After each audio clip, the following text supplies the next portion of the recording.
नमो नमः प्यारे बच्चों। संस्कृत की कक्षा में आप सभी का हार्दिक अभिनंदन है।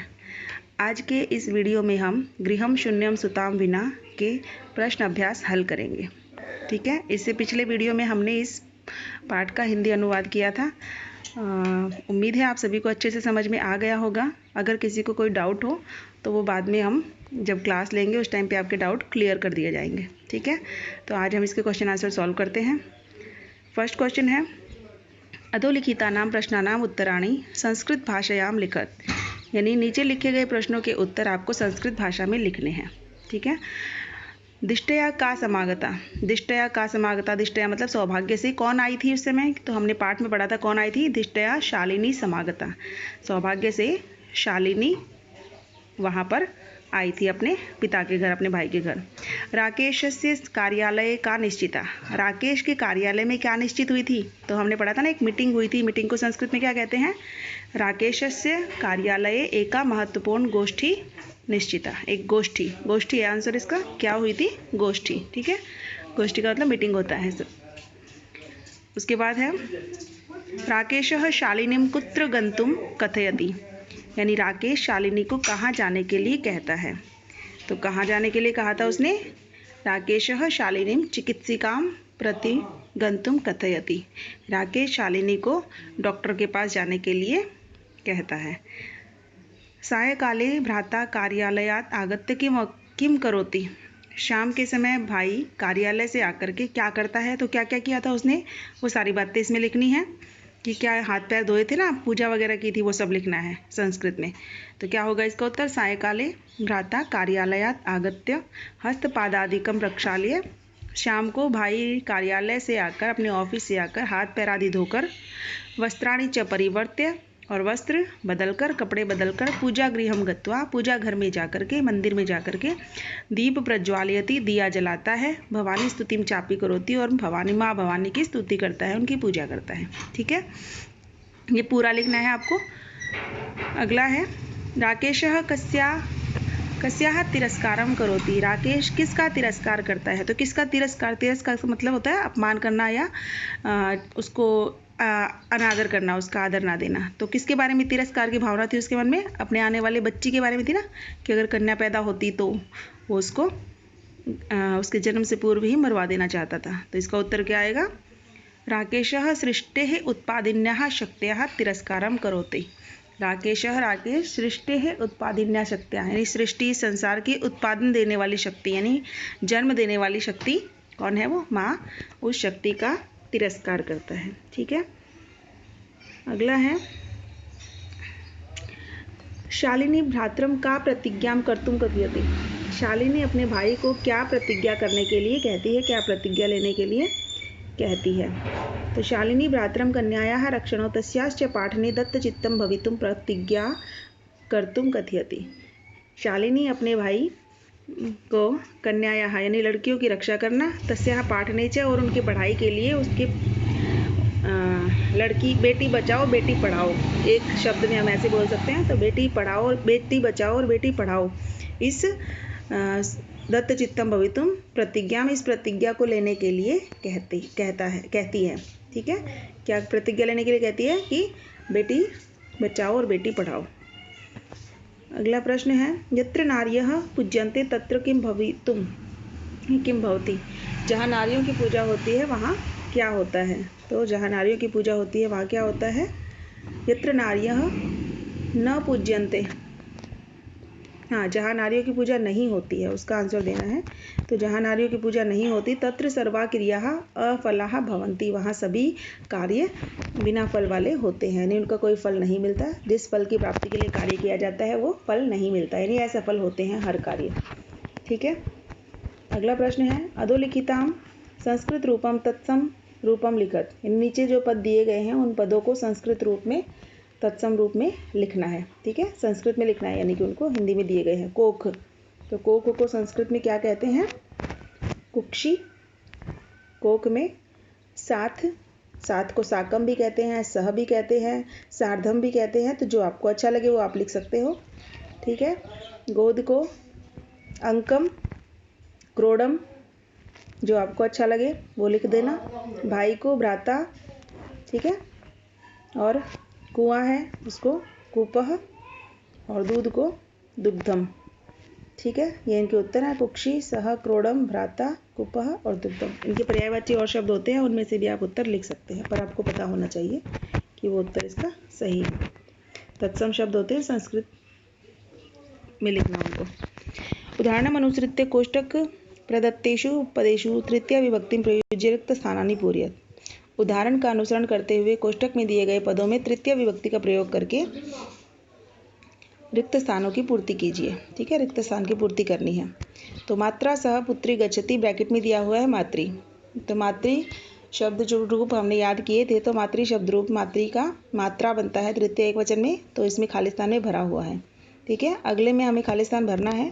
ये तो उदाहरण दिया हुआ था यथा की तरह। अगला है खालिस्तान बिना विद्याम न लभ्यते। तो इसमें परिश्रम शब्द दिया गया है। परिश्रम शब्द जो है वो पुल्लिंग शब्द है, और पुल्लिंग शब्द में परिश्रमेण बनता है तृतीय विभक्ति एकवचन में। जैसे बालक का चलता है ना, वैसे परिश्रम का चलेगा। नपुंसकलिंग और पुल्लिंग दोनों सेम ही रहते हैं, सिर्फ प्रथमा और द्वितीय को छोड़ करके। तो प्रथमा और द्वितीय छोड़ करके बाकी सब में ये सेम रहते हैं, इसलिए इसमें क्या आएगा, परिश्रमेण आएगा, जैसे बालकिन बनता है, ठीक है। मातृ था वो स्त्रीलिंग था। छात्रा खालिस्तान लिखती, इसमें लेखनी जो है वो स्त्रीलिंग शब्द है, लेखनी कलम से, ठीक है। तो छात्रा खालिस्तान लिखती। अब लेखनी का तृतीय विभक्ति एकवचन में लेखनया बनेगा, ठीक है। जैसे नदी का बनता है ना, नदी का नद्या, वैसे लेखनी का लेखनया। सूरदासः खालिस्तान अंधः आसीत्, इसमें नेत्र है, तो अंधा एक आँख से नहीं हो सकता ना, एक आँख से तो काना होता है, इसलिए दोनों आँखों से अंधा होगा, तो इसका हमें तृतीय विभक्ति द्विवचन लिखना है। तो तृतीय विभक्ति द्विवचन में नेत्राभ्याम आएगा, ठीक है। एक वचन में तो नेत्रेण आता है, लेकिन नेत्रेण आप लिखोगे तो वो गलत हो जाएगा। क्यों? क्योंकि एक आँख से कभी भी अंधा नहीं होता, एक आँख से काना होता है, दोनों आँखों से अंधा होता है, इसलिए हमें द्विवचन का प्रयोग करना है, और द्विवचन में नेत्राभ्याम आएगा, ठीक है।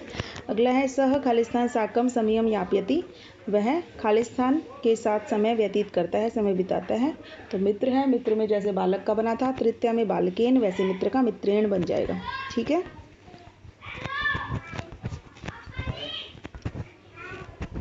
अगला है प्रश्न, क स्तंभे विशेषण पदम दत्तम, ख स्तंभे च विशेष्य पदम तयोर्मेलनम कुरुत। क स्तंभ में विशेषण पद दिए हुए हैं और ख में विशेष्य पद दिए हुए हैं, ठीक है।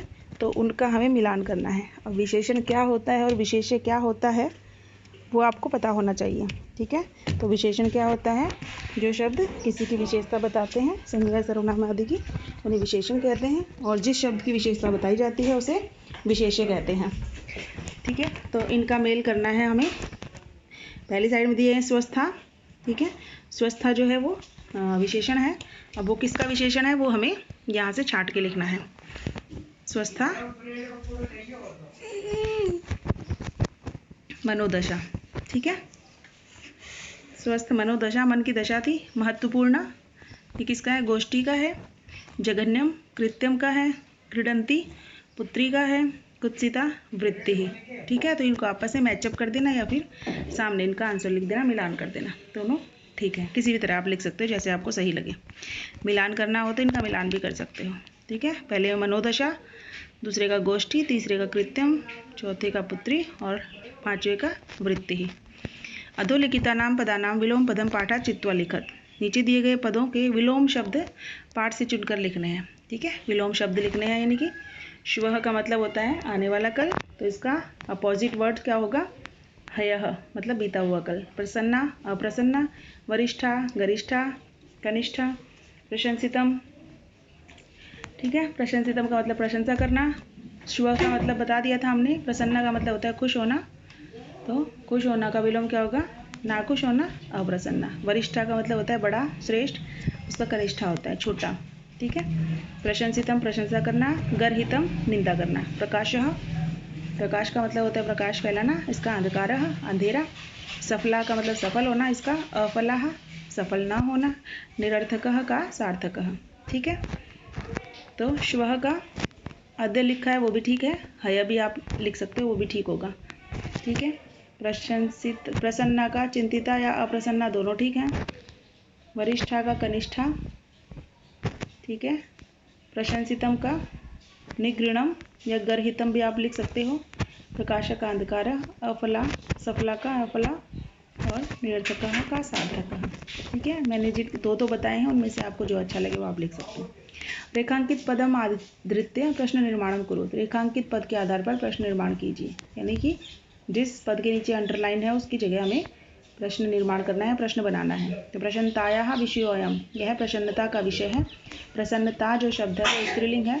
अब स्त्रीलिंग का षष्ठी विभक्ति एकवचन है, प्रसन्नता का विषय है, यह प्रसन्नता का विषय है। ठीक है, तो षष्ठी एकवचन में स्त्रीलिंग में कस्याः आता है, प्रसन्नतायाः की जगह कस्या आ जाएगा। कस्याः विषयोऽयम् और अंत में प्रश्नवाचक चिन्ह लग जाएगा जैसे यहाँ लगा हुआ है। ठीक है, नेक्स्ट है सर्वकारस्य घोषणा अस्ति। सर्वकारस्य जो है वो है पुल्लिंग का एकवचन है, षष्ठी एकवचन, तो इसके जगह आएगा कस्य। तो कस्य घोषणा अस्ति। अगला है अहम स्वापराधम स्वीकरोमि, मैं अपना अपराध स्वीकार करता हूँ। तो मैं क्या स्वीकार करता हूँ या किसको स्वीकार करता हूँ। ठीक है, तो क या कम दोनों लिख सकते हो इसमें, किम या कम, स्त्रीलिंग नपुंसकलिंग या पुल्लिंग। ठीक है, तो अहम किम स्वीकरोमि या अहम कम स्वीकरोमि, दोनों ठीक है। समयात् पूर्वम आयासम, ये अलग अलग नहीं है, इकट्ठा ही है। आयासम करोषि, समय से पहले ही प्रयास कर रहे हो। ठीक है, तो समयात में पंचमी विभक्ति एकवचन है, इसकी जगह अकस्मात आ जाएगा। अकस्मात पूर्वम आयासम करोति, दोनों जगह ही आयासम इकट्ठा जुड़ा हुआ रहेगा, अलग अलग नहीं है। सम अलग नहीं है, आया के साथ जुड़ा हुआ है। ठीक है, आयासम जिसका मतलब होता है प्रयास। अंबिका क्रोड़े उपविष्टि, अंबिका गोद में बैठती है। अब गोद में जो है वो सप्तमी विभक्ति है, तो इसलिए इसमें आएगा कुत्र उपविष्टि या कस्मिन उपविष्टि, दोनों ठीक रहेंगे। कस्मिन भी लिख सकते हो। ठीक है, और पुत्र भी लिख सकते हो, कहाँ वह कहाँ बैठती है। अगला है अधोलिखिते संधि विच्छेद रिक्त स्थानानि पूर्यात्, नीचे दिए गए संधि विच्छेद जो दिए गए हैं उनमें रिक्त स्थान पूर्ति करनी है, यानी कि कहीं संधि बनानी है, कहीं अलग करना है। जैसे नोक्तवती है न प्लस उक्तवती। संधि करते समय आपको एक बात ध्यान रखनी चाहिए कि संधि में हर एक मात्रा का आपको ध्यान रखना है। जरा सी भी गलती करोगे तो पूरा गलत हो जाएगा, इसलिए बहुत ध्यान से देख करके जो मात्रा लगी हुई है, जहाँ हलंत है वहाँ हलंत, जहाँ विसर्ग है वहाँ विसर्ग, सब कुछ एज इट इज़ लगाना होता है। ठीक है, सहसैव में सहसा प्लस एव बनेगा। परामर्श अनुसारम, परामर्श प्लस अनुसारम। वधारहा बनेगा वध प्लस अर्हा। अधुनैव बनेगा अधुना प्लस एव। प्रवृत्तो अपि बनेगा प्रवृत्तः प्लस अपि। इनके आंसर यहाँ दिए हुए हैं आपको।